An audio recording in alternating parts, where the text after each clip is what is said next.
Welcome back to the Mind Aside Read. This episode is personal. In March, as many of you know, I traveled to Los Angeles to document the No Kings 3 demonstration at the Metropolitan Detention Center as boots on the ground press for authors of the resistance. Partnered with me was Dave. Dave and I were there as independent press and as witnesses. Dave is currently facing legal challenges stemming from a failure to disperse citation that he received at that event. Today, we're talking about the reality of the front lines and how we, as a community, can support him. Dave, welcome to the show. Hey, thanks for having me. All right, in this hellscape dystopia we live in, we were documenting the truth. When you received that citation for failure to disperse, what went through your mind regarding the role of independent press at this event? I'm probably the same thing going through everybody else's mind that wasn't press because the fact, we tried to say like press and get in the corner, like they said. Okay, so for anybody listening, when they kettled us, they had us in a box. They said, "Hey, go to this corner if you're press," and we went to that corner, and they wouldn't let us out, even though actually Asai actually had a press vest on. It literally said press across the chest. But anyway, like all of us were kind of just sitting there, like we received the citation for failure to disperse. But for failing to disperse, you need to at first be told to disperse. That never happened, to the best of my knowledge. Yeah, you heard like what Katie said. Like I did, I was one of the few people that received a text message, like an Amber Alert almost, that said like, "Hey, stay away from." I think it was like 535 Alameda Drive. That was in 602, right? I remember watching a timestamp on one of the photographers and videographers that was there that showed them kettle us at 5:35 p.m. So 27 minutes later, was that the dispersal notice? Because they wouldn't let us out at that point. Then they said, no, you're getting arrested. So, yeah, police misconduct, I can't say I was shocked. Yeah, it was honestly surreal, and I remember standing beside Katie and going off on them, at least telling them no less than 8 times that, "Here's my press vest, I'm press," and also identifying as having been a disabled person that was hard of hearing that didn't hear any dispersal order, and they blatantly refused to let me pass. Well, that and like the whole time that I was there, like you were being a videographer, a recording situation. I did a few times, but I ended up just putting that down and being a medic for the most part. Like I flushed a few people's eyes, gave somebody else an eye flush kit, ended up carrying a girl out of the Yes. road onto the sidewalk. There's videos of all of it. Yes, and I was with you, and so was Lady Liberty when he picked up that young lady and put her over on the sidewalk because she went into full-blown panic attack. And I had spoken to her beforehand, and she's actually a veteran, so I think it triggered her PTSD, and it was pretty scary, but Dave actually went into the fray, picked her up, and carried her out of it. And It for was anybody wondering, I asked her if I could. I said, "Do I have your permission to remove you from here to the safer location?" And she said, "Yes." yes, it was completely consensual, which is important to highlight because we don't put hands on women, like, that's something else that is kind of a side note from this show, but those of you who know what I'm That's just talking about, you know. that's That's also like emergency medical, like CPR training kind of shit too. Like you want to get consent, and if you can't, like there's steps in emergency procedure, but I'm not going into that right now. Right, exactly, and then you have the Good Samaritan laws and things like that that come into play. So while at the No Kings 3 organization, you and I were there in a professional capacity, as we've said. Does it feel like the system fails to distinguish between organizers and those documenting or medics in the field of the movement? Absolutely, and they don't distinguish between any different facets of it, and that's why it's like the symbolism of them not wanting to have a conversation about anything. It goes through in their physical work as well. Like, what I noticed that day was we're at the fences, DHS came out of the fences after pepperballing and gassing everyone, and then they, like, brutally attacked, like, 2 people, got them on the ground, maybe more, and then, like, hoarded around them like this crowd of orcs from Lord of the Rings, and then, like, huddled and all faced us while backing back into the fence, and at the same time was when LAPD lined the streets and started coming for us. Like, what?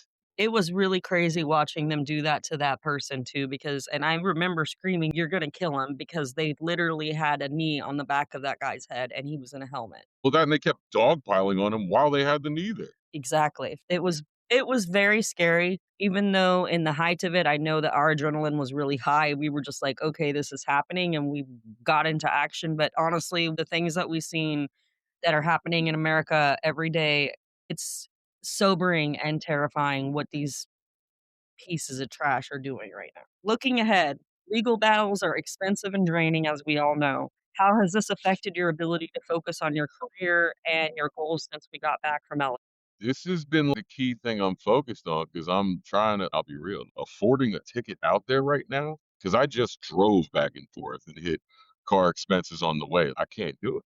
That's why I reset up the GoFundMe, got links in the bio for all the Cash App and Venmo and that shit, because I hope people wanna help out. Because I literally took off of work. I stopped things to go do this. You know what I mean? Felt compelled. I know it was my decision. I'm not saying it wasn't, but at the same time, I had to do something. I could do something, and this is the part I could do. But that's the thing that legal battles are fucking expensive as shit. So when it comes to me, this could be something as simple as I get there and they tell me to sit in the corner for 2 hours and then I'm done. But it's getting to Los Angeles and doing that. Or if I need a lawyer because they're trying to throw something extra on me while I'm there. You know what I mean? It's just there's a lot of questions that I don't have the answers to, and all of the answers cost a lot of fucking money, and it's terrible. Yeah, and the other thing that I know that you've had having troubles with is all of the advocacy groups that have been reached out to, either phone numbers are disconnected or people aren't getting back to you in time, and I've noticed that with, just trying to use the referral service that finding lawyers that have the resources for these cases is really, really difficult, which is only more proof to how many of these cases that LA County is experiencing right now. That should be a very eye-opening thing for anyone listening. If I remember correctly, Toby told me that they are $40 million in debt because of the LAPD. That is astonishing. I mean, that tells me that Los Angeles really needs to do something about this, because I don't think that they're gonna quit until they make them quit. Obviously, in the midst of all of this, we saw the festering rot of the system at the Metropolitan Detention Center that night. Now that you are navigating the system yourself, what is the biggest hurdle? Direct communication. Like, there are so many people to go through for something so simple. Man, it is just steps on steps on steps on steps and 900 middlemen, it feels like. Like, the infinite waste of money on the legal system is just present when you go through it. And it seems like it's set up this way intentionally to make it more difficult and more stressful. So then you waste all of your time and resources, and it is pretty much supposed to be used as a deterrent for anyone who will ever go out there to document or protest again, and that's the intention. So Yes. I want to look at past the courtroom for a moment. What is the next chapter for Dave the Viking? I know that you're into book cover modeling. What are your career moves and ambitions that you're manifesting for the rest of this year? We are definitely pushing the book cover modeling and hopefully other forms of modeling if it takes its place. And then also getting into voice acting and also voice over things like some of the books that I'm actually on the cover of coming soon, hopefully. So, yeah. That and then also people do not know this, but I do graphic design for a rather large creator. I'm not gonna divulge who without their permission, so we'll save that for another time. Yeah, like, I'm hoping to do a lot of mobile things because I wanna keep in this fight and stay able to do so.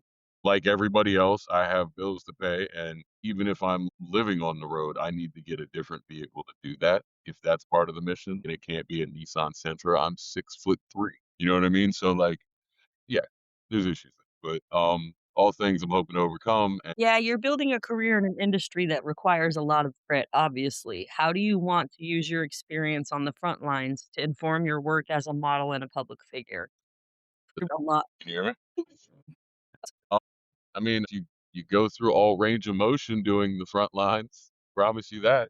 So, I guess it's that and networking and learning how to talk to people, but at the same time, whatever grit I have to be a frontline street level activist, it's kinda, like, toughened me up, so to speak, as far as social concern, if that makes sense. So it's kinda brought you more out of your shell is what you're saying? Yeah, that's a good way to put it, but, like, in a more, like, dismissive of any negative opinions, especially when they're not in the activist space, if they become like any personal negative opinions. You know what I mean? So yeah, like I can take a lot of shit talk. That's really what I'm getting at. Yeah, it's kind of thickened your skin a little bit. There you go. So, obviously, in order to be an activist, and as we always say, we take care of each other, sometimes it comes down to the point where we need our community to come together and kind of elevate us so that we can continue to do the work. Right now, we are calling on the community today. What does support look for you right now? What do you need to help clear the legal hurdle that you're involved in so that you can get back to your vision? That would be just financial assistance, really, unless like someone happens to have a way to get airline tickets. But yeah, like that's really what it is. I just need financial help doing this stuff. I'm capable of most and all of it, but yeah, it's just very costly. And the few things I'm doing are moving slower than I expected, but it's like it's okay. Like I'm not gonna lose hope on anything. I appreciate anything anyone does, no matter how small or even if it's just sharing the same message. Yeah, like you just gotta push forward. That's true, but it does get to a point sometimes where, and I'm saying this because I've been involved in the activism circuit since 2020, and I've seen a lot of people that had to quit because of things like this and the community not coming together to rally for them. And that's a loss to all of us. So I'm saying this where he's not going to. Everyone out there, we take care of each other, right? David needs the help and he's not the only one. That being said, I know that everybody's having a hard time with money and finances, and that is definitely part of the systematic attack that we're experiencing under this fascist regime. That is intended entirely.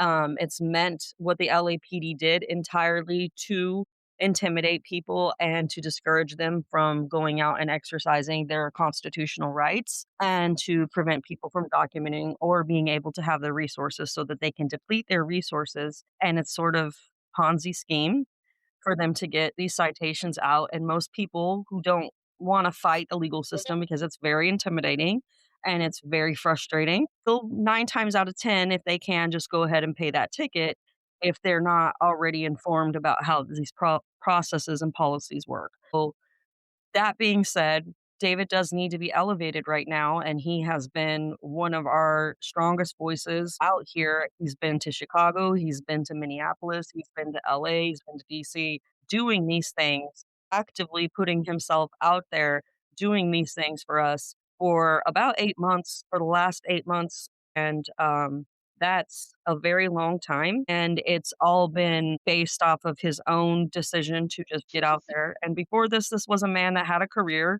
and was doing very well for himself. So you have to understand the kinds of emotions that that will put on a person and how taxing it can become. And the reason I'm highlighting this is because those things cause people to end up quitting the movement, even if they don't want to, simply because of the logistics of everything. And we either lose people to jail or, money comes up and they're no longer able to go out there and actually move because they're just simply limited by finances in a very expensive world where the economy is crashing.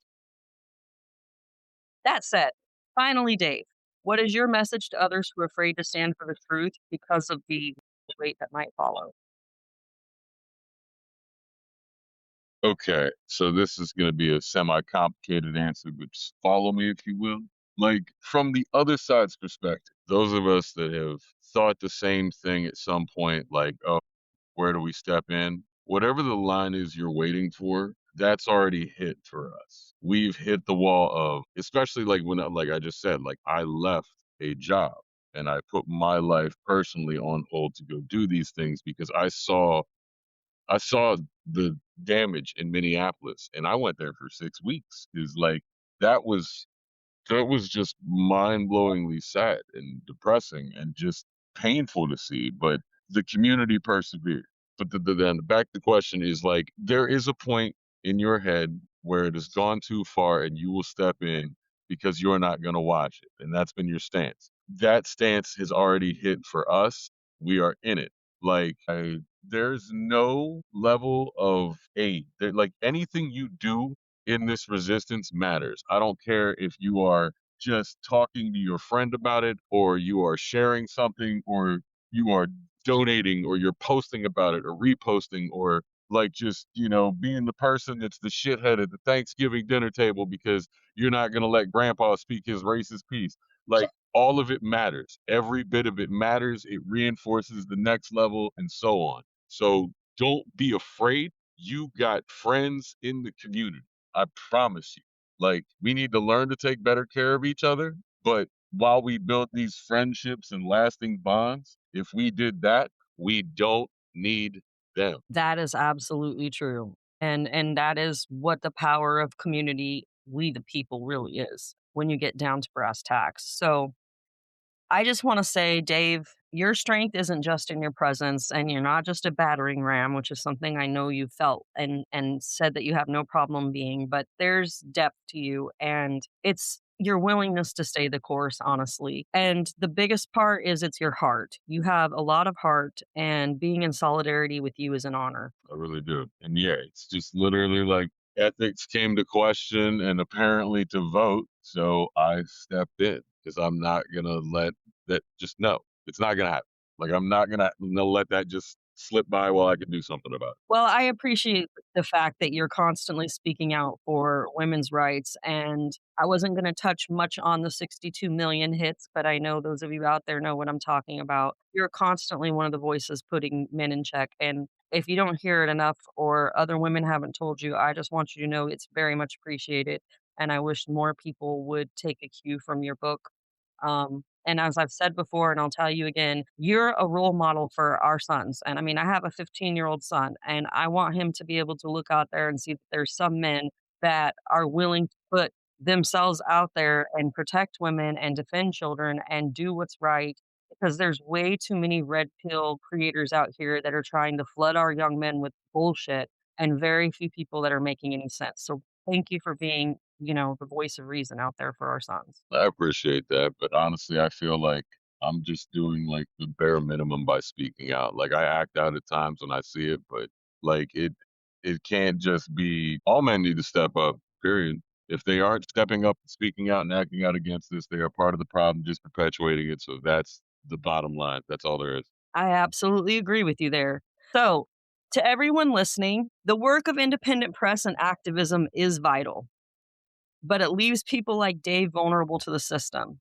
So, we're asking for your support today. Please contribute to the mutual aid fund to help Dave cover his legal costs and fight this unjust citation. Whether it's just $5 or $50, it really doesn't matter. Your contribution ensures that the voices of truth aren't silenced by legal fees. And you can find the link to his GoFundMe in the show's description notes. Come on, let's come together. Let's rally some support to help him clear this hurdle so that he can get back to the career and mission that he was obviously born for. That said, I want to thank everybody for listening to the Mind of Marie. As always, remember that the mind is